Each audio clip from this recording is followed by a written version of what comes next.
Kuya Ling! Tatay Roger, ayaw ko pong sumama kay Tita Kadita.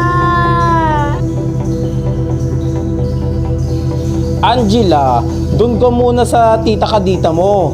Ako, may trabaho. Tas ang kuya mo, mag-aaral. Wala kang kasama sa bahay. Tay, ayoko!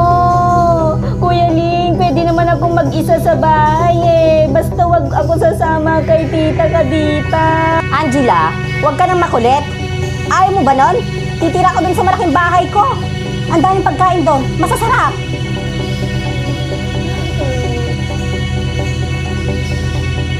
Tsaka doon, Angela, madaming laruan doon. Tsaka hindi ka naman magtatrabaho doon.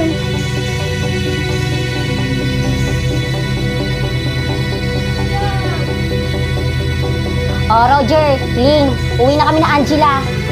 Halika na, Angela. Kuya Ling!